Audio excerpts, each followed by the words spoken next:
Hello and welcome to our Confessions podcast, an audio array of terrible tales from the discerning Radio 2 listeners. This week's concise collection includes some retro result revelry, a smart Scrabble swindle, some top-trained tomfoolery with our celebrity guest, and an icy igloo infliction. Nicely done.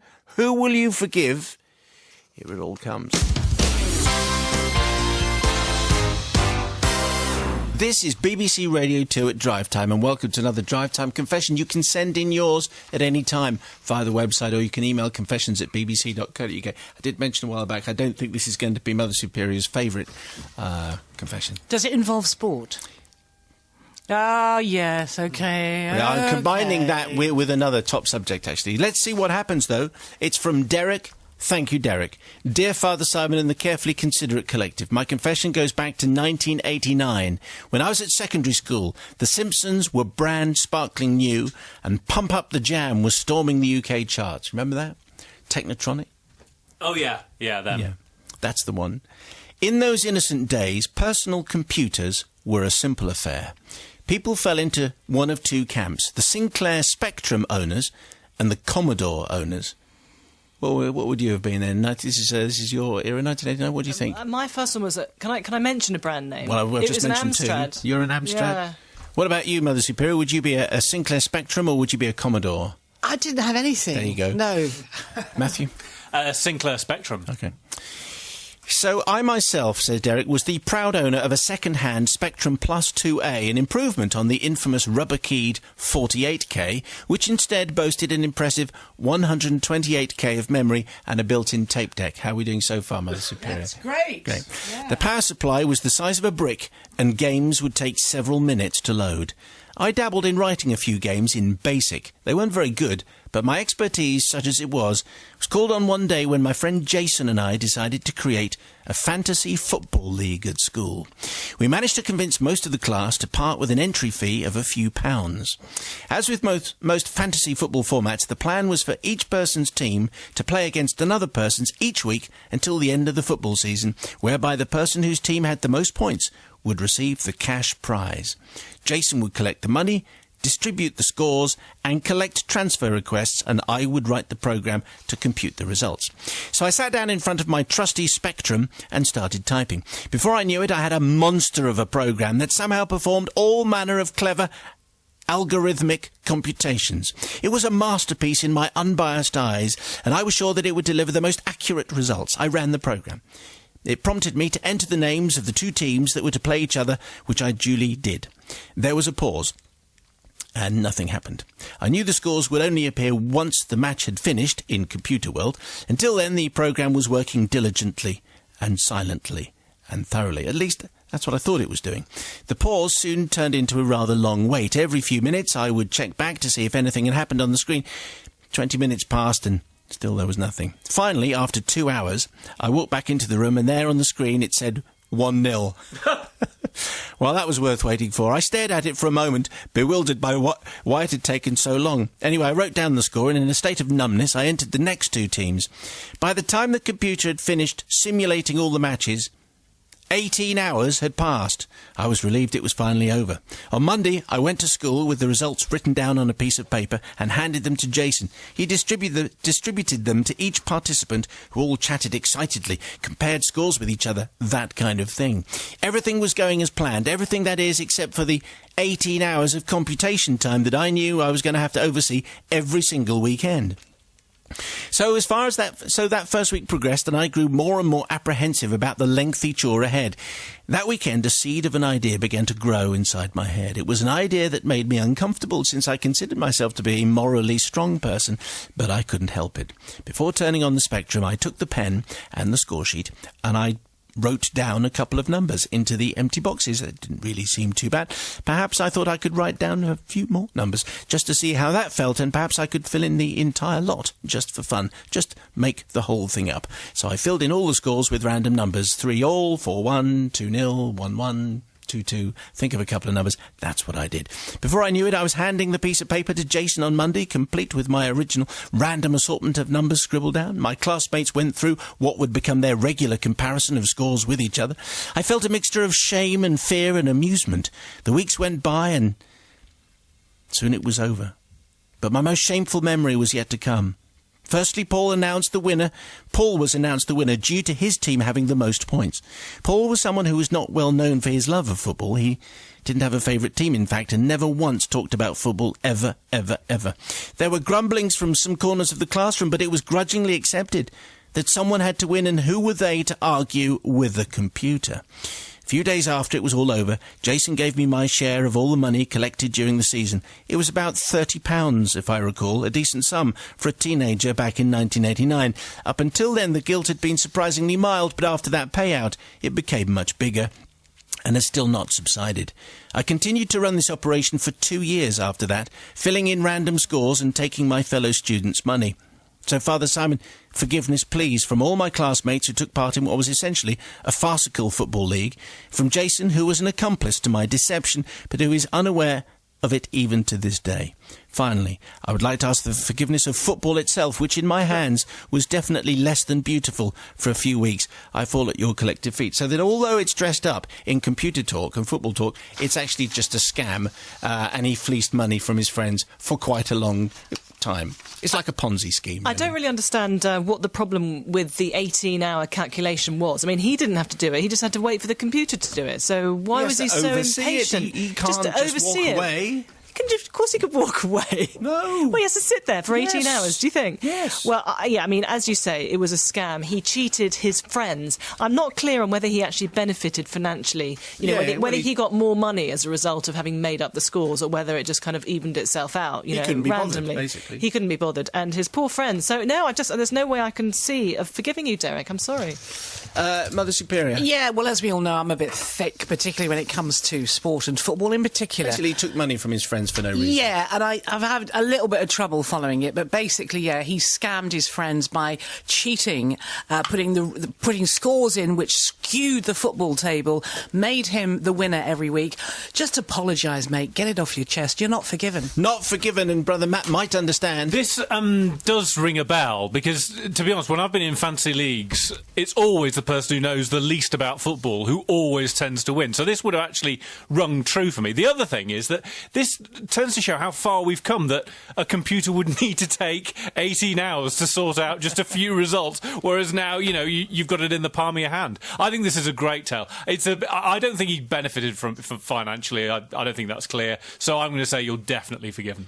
Well, I think he got 30 quid, which he shouldn't have had. Oh, he did get 30 quid, so in that case you are definitely forgiven. Well done for getting the 30 quid out of your well friends. done. Yes, well done. I'm morals of a sewer rat. I'm going to go definitely forgiven. I think it'd be quite interesting to have old computer-based confessions. Yes. Because Mother Superior would love. She'd love, those yes. Let's have Sinclair one about Manic Miner. Yeah. Football Fantasy League, that kind of Yes, stuff. please. That's the very lovely Ricky Ross, who this time tomorrow will be on the show doing the confession, because we're going up to the Folk Awards tomorrow. The show's coming from Glasgow just before the Folk Awards, and Ricky's going to be there. He's doing all the Celtic Connection stuff, and he will have a confession. Brilliant. And being a rock and roller, I'm sure he'll have something outrageous that we can broadcast. We did have a confession. It was a Ricky Ross the last Ricky Ross confession. There was one about someone who was then ended up by being sick on Ricky Ross. That's the only confession that pertains to him. Yeah. But his own story is going to come up on tomorrow's programme. Meantime, we have this, by the way, Mother Superior not with us as her computer is broken and she's preparing the travel bulletin for Sally Traffic. Does Mother Superior use a computer? It just doesn't sound right, does it? No, it doesn't. No. Maybe she's got a man over to have a look at it or something like that. Here's Terry on tonight's confession. Father Simon in the gracious gathering. My confession takes us back to the summer of '88. My wife, Tiffany, and I were teaching in Kenya at the time. But when we found out our first baby was on the way, we returned to England for the birth. Tiffany, a very 80s name, I think. Tiffany went to live with her parents in Coventry, whilst I landed a teaching post in Derby, so we were separated for a short while. I found lodgings at an old house where I lived with an Irishman, Patrick, and a Scotsman, Donald. Of course. We've not made those up. Almost certainly. Have we changed I really hope we've not made those up. I think we almost certainly Oh have. dear. I hit it off with them immediately, and before long we would spend most weeknights together. They loved nothing better than staying on This is just before going to Glasgow as well. And before long, we would spend most weeknights together. They loved nothing better than staying in on an evening and chilling rather than exploring the many alehouses on offer in the local area. I was getting on fine with Patrick and Donald, but they could be somewhat competitive. Patrick had a double degree in chemistry and philosophy. Wow. And Donald was as sharp as a razor with his general knowledge. Both played the piano and read a lot. I was more of a sportsman, and although I could usually hold my own in conversation with them, they could be rather threatening, intellectually speaking. They dropped the odd Latin phrase here and there, or make obtuse references to obscure literature. It's like a conversation with Nicky Campbell, that is. Patrick and Donald were big Scrabble buffs, but were only too keen to talk me into playing with them on many occasions. I never won a game, ever. They liked to wax lyrical about the three-man game being in some way an international as well on account of our countries of origin. Patrick being the Irishman, Donald being the Scot, and myself being the Englishman. I think this made their victories seem so much grander, and conversely this made my defeats that much more depressing. Despite the predictability of the outcome, careful records of our scores were always entered on a notepad, much to my shame. After several weeks of being shown up on the Scrabble board, I started looking for excuses to get out of playing. And on one night in particular, I had a very good reason. Bobby Robson's England were playing Jack Charlton's Ireland in a big European Championship match. Patrick and Donald, however, were not keen football fans and insisted on playing our pre-arranged Scrabble game. I was equally determined to get out of it, not wanting the humiliation of another defeat, when a genius idea struck me. Before they arrived at my room, I consulted the dictionary for some top Scrabble words, then secreted a letter tile holder with 7 carefully selected letters into the toilet. I also tucked a letter A up my sleeve before setting out the board and duly selecting our 7 tiles from the velvet sack.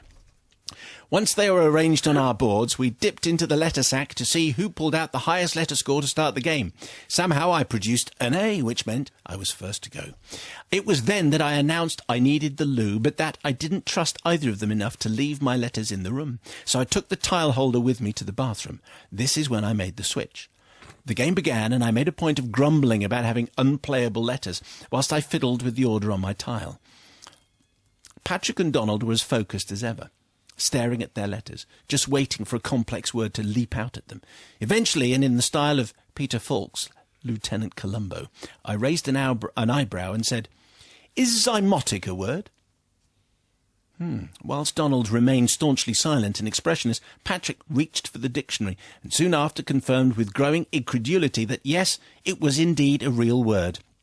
I said I had a vague recollection of it from my biology A-level, but I wasn't altogether sure. By the way, if you're wondering, zymotic pertaining to or caused by fermentation. Of course, fermentation, yeah. Placing the Z over the double letter square gave 20 points, which, along with the other letters, with the doubling of the word score on account of it being the first word, plus a 50-point bonus for placing all 7 tiles in one turn, I scored 110 points. Wow. The look on Donald's face as he realised this was priceless. His eyes turned to organ stops. Meanwhile, Patrick, who was normally so eloquent and articulate, literally couldn't get a word out. It was obviously game over before we'd really begun. The dynamic duo somehow lost interest in chasing the score, and I had little trouble in then persuading them to abandon the game as I suggested, and we all watch a proper international which was about to start on the box. My luck ran out when early in the game Ireland's Ray Houghton headed a simple cross past a wrong-footed Peter Shilton. Despite the best efforts of Robson, Barnes, Lineker and Beardsley, England never recovered. However, Patrick was so shocked by my win, he didn't really appreciate his nation's victory. It wasn't too long before our baby was born, and I'd moved out. If you remember, a long time ago, he's married Tiffany. Yes, I was. A long time ago. And I'd moved out of the lodgings and into a little street house with Tiffany and our new darling daughter. And Patrick and Donald have both since returned to their native homeland, but we still keep in touch, and to this day, both of them still speak of that Scrabble game and that incredible word score of mine when I got zymotic to 110 points. So it's now time to ask forgiveness from the terribly intelligent pair for cheating at their favourite game, all for my own personal gain, and for completely baffling them with my knowledge of strange words for the fermentation process. I hope the collective will find it in their warm hearts to give me some absolution. Well, I don't know. I mean, it's pretty ingenious, I have to say, in taking all the words into the toilet and then putting a word up your sleeve and so on.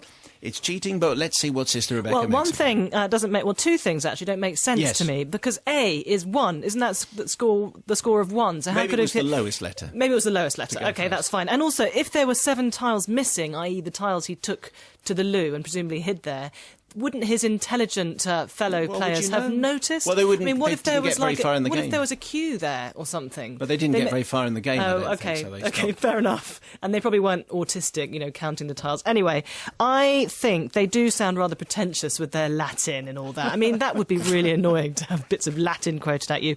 On the other hand, it doesn't really justify cheating, because that's what it boils down to. Facto. Well done. Yeah. Yes.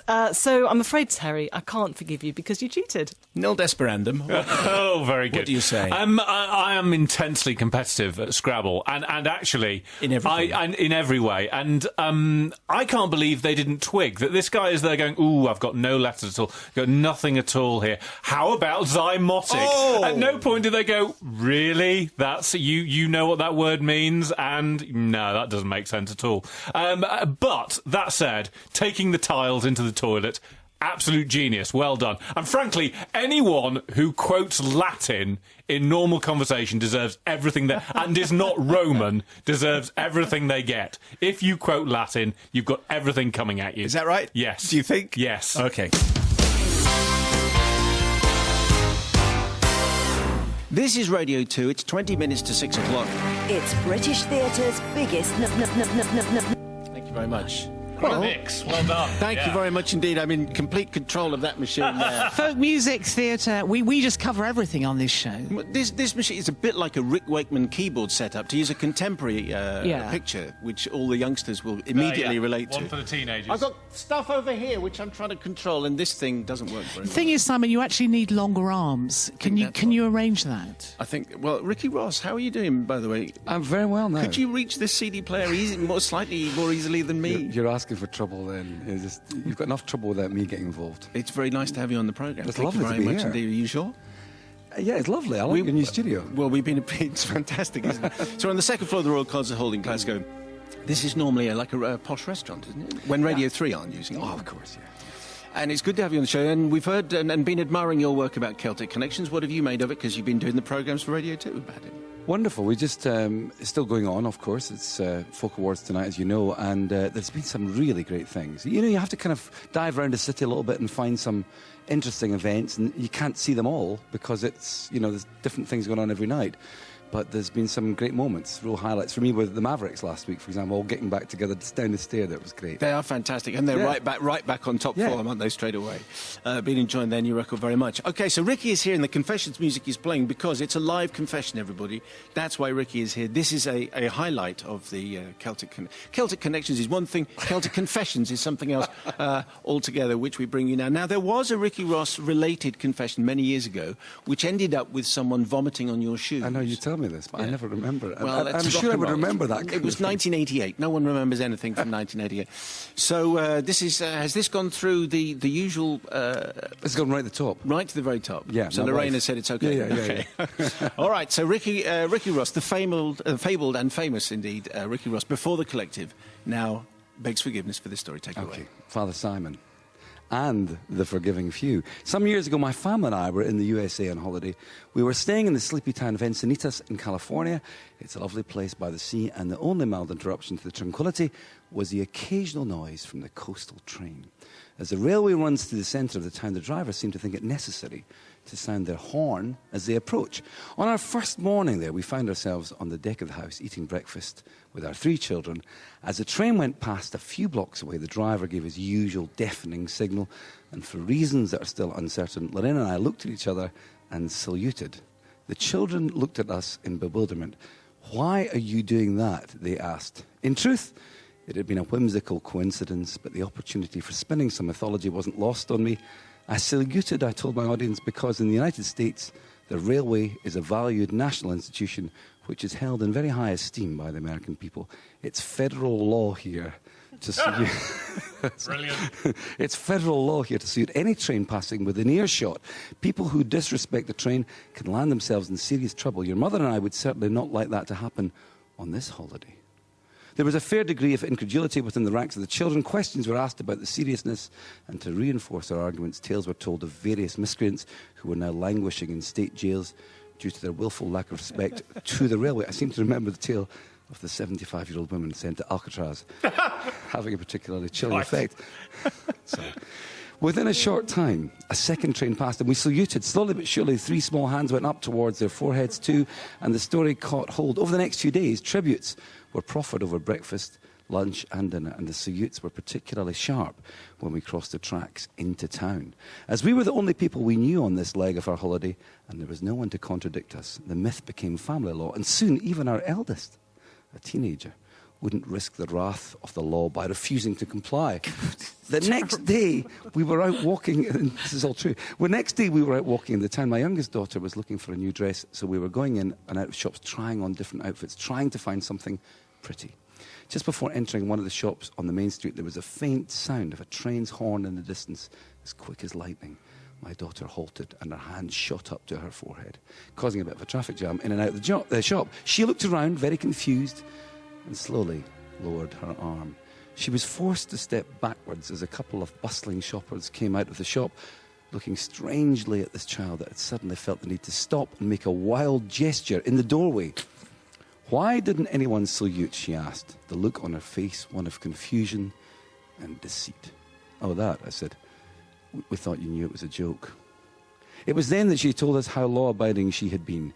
She'd been saluting at all times and in all situations. Very often, she said, she'd heard the train at night, had sat up in her bed alone in her room and saluted.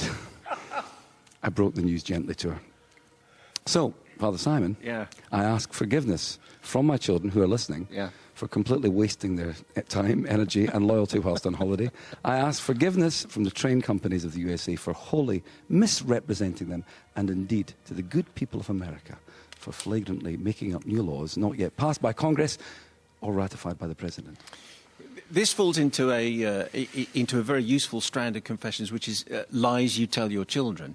But this is a particularly creative one, beautifully crafted, by the way, by a top songsmith.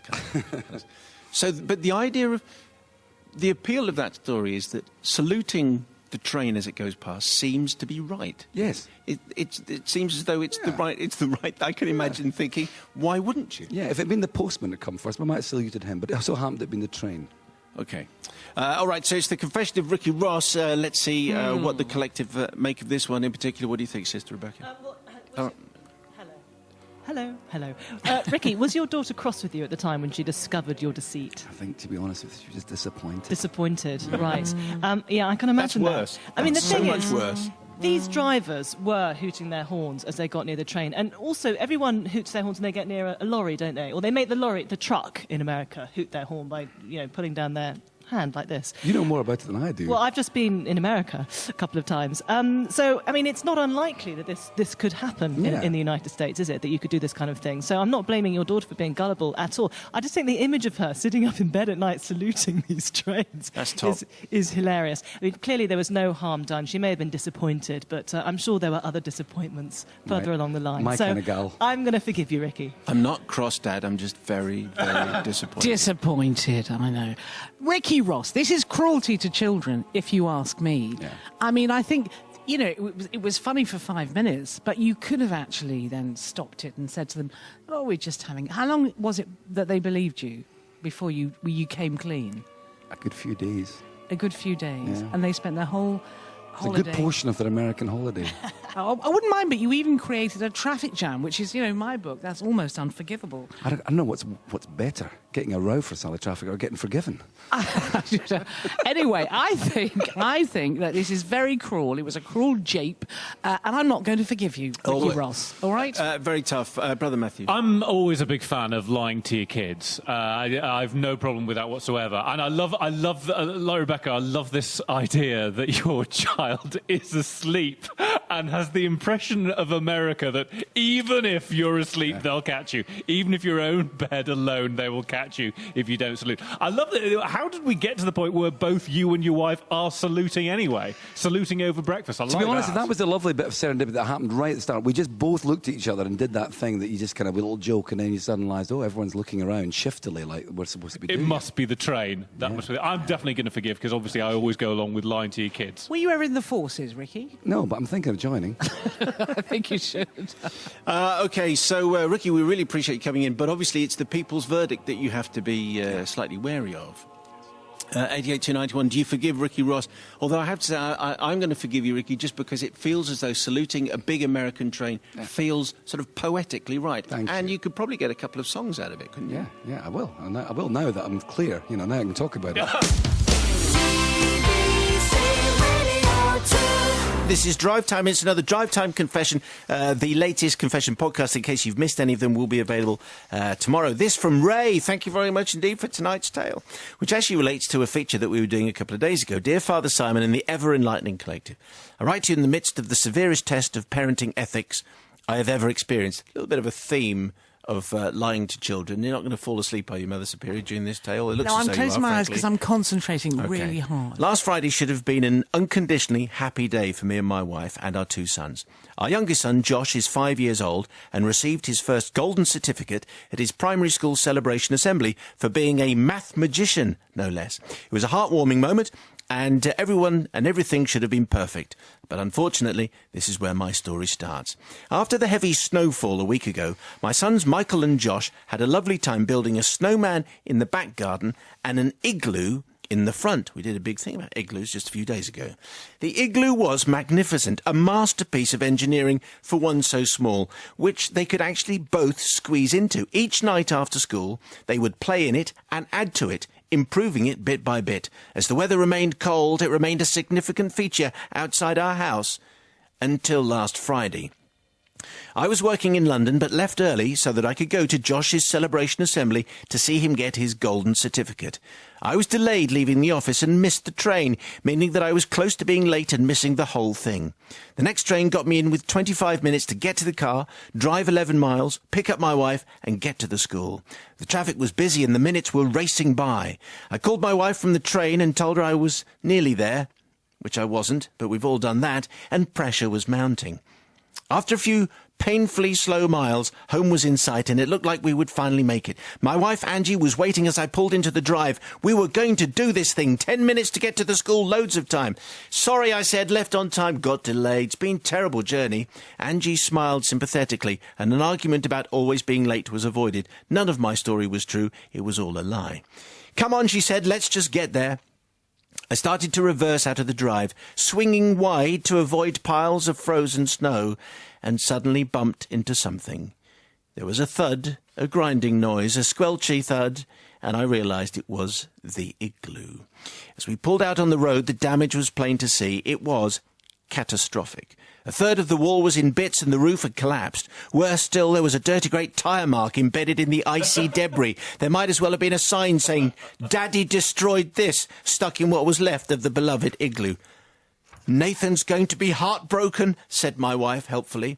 Thinking quickly but not ethically, I said, "It's all right, I'll tell him it melted, just like in the snowman. He probably won't even notice." Sorry, who's Nathan? The boy, I would have But thought. he's called Josh. I think he might. Okay, Are never we mind. making this up as we go along? Okay, hang on a second. Maybe there were two of them, weren't there? Weren't they brothers? Weren't they brothers making this igloo? Michael. Josh, And Michael. Nathan and Philip. That was it, wasn't it? Michael's going to be heartbroken, Anyway. said my wife. Heads could roll. Thinking quickly but not ethically. It's all right, I'll tell him it melted, just like in the snowman. He probably won't even notice. I had it more in hope than expectation. Well, the celebration assembly, I can tell you, was great.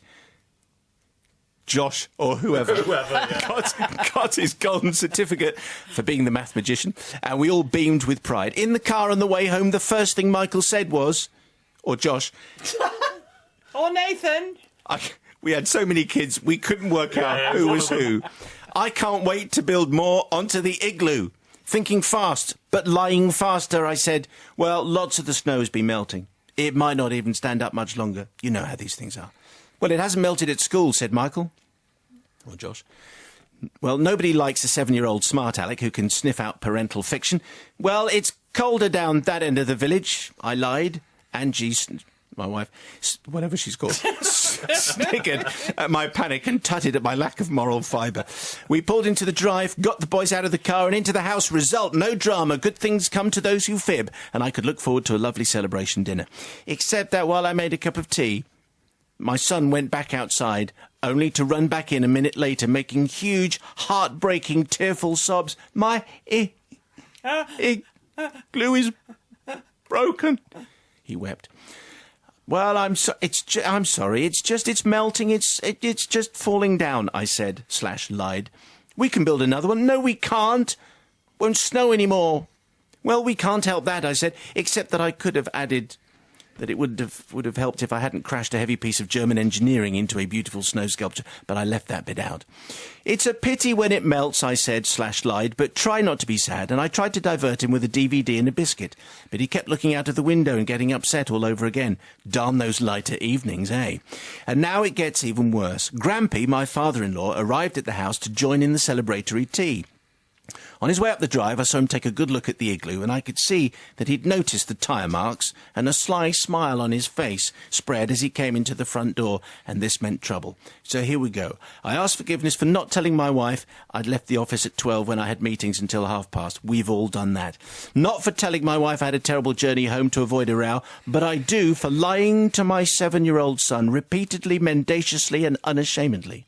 I cannot bear the "why did you do it, you meanie" question if he ever finds out, which he's about to, when the only answer is because I'm mean, but because I'm also pathologically late and careless. I also, big plus, like to ask forgiveness for the lie I told to 2 small boys about their grandfather being a bit confused these days, to divert attention from the inevitable question, how did you get the tyre marks in the igloo? A shocking catalogue of crimes committed just a couple of days ago from Ray. Lying about his father-in-law and lying about the igloo. What do you say? I do that the entire time with my son's Lego creations. I'm always tripping over them and breaking them. And sometimes I have been known to blame the cleaner a couple of times. But...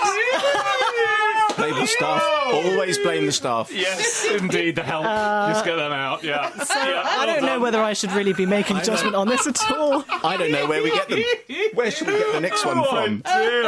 Downstairs with you. I think, in this case, though, seeing as... I think I would have actually fessed up to this one, and I would have just said it was an accident, and if we hadn't... It was an accident. I was driving so quickly to try to get to your assembly on time, and if we hadn't done that, we would have missed the awarding of your math magician thing.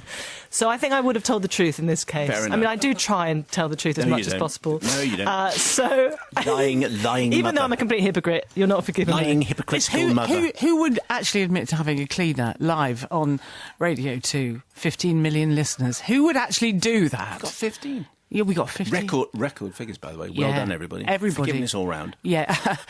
This is what you call having a bad day, really. This poor chap, he had a terrible time getting there when he just lied his way through the day, really, didn't he?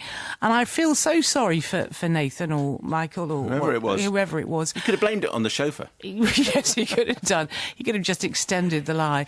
But, yeah, and I think the thing is, if you'd have just lied that once to your child and you could have got over it, that would have been fine. But you told so many lies on that particular day that I'm going to be really harsh and I'm not going to forgive you. Brother Matthew. By the way, Dr. Marsh on later. Yeah, the reason why this is a great story is because it's not just the lying to the kids, which obviously I am always in favour of, but it's also this very straightforward, no-nonsense, some might say Victorian attitude to how you address your children. And it's probably going to have melted, and just get over it. Our house is a little bit warmer than the school. Have a biscuit. That's just the way it is.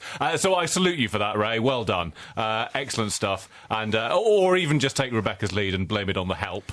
Or whoever is in your house cleaning up. The People's Verdict, please, is expected now on 88 to 91. Do you forgive Ray or not? We'll take any igloo or staff-based confessions.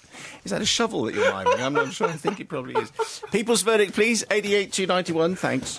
Before we go any further, the People's Verdict is in on tonight's confession about the father who reversed callously over his son's carefully built igloo and then said it was just because it was melting. Simon, this is from you, and totally forgiven. A good lesson for the boy. Life is not fair. You can't always get your own way. Yeah. That's back to your Victorian values. It's going to melt anyway. Michelle in Nottingham, definitely forgiven. There must be thousands of parents listening to this confession now realising that we're all the same and make up elaborate cover-up stories. Or blame it on the cleaner. Completely forgiven. Simon, could have happened to anyone. Can you tell me, please, has Rebecca got the same cleaner as me? Because mine's always breaking stuff too. Don in Portsmouth. Have you still got the same one? What, as Don? Yeah. I have no Break idea. stuff. I doubt it. Does she still break stuff? Does she what? No, she doesn't break anything. Rebecca's the one No, that's I breaking realise the that. point of the story. Simon, I forget. This is Chris the Trucker. I forget. It was once I run over my son's snowman, thinking he'd find it funny. Of course, he's what? He didn't, and I was in the doghouse for days. It might as well have been an igloo because the atmosphere was so cold. See what he's done there. They were our confessions for this week, and thanks to Ricky Ross for being our special celebrity at the Folk Awards in Glasgow. Who did you forgive? And let us know your confession, please. Send your story, confessions@bbc.co.uk, or you can go via the website, bbc.co.uk/radio2. Look for the drive time pages. You can confess from there. More with you next week, every single day, apart from Fridays.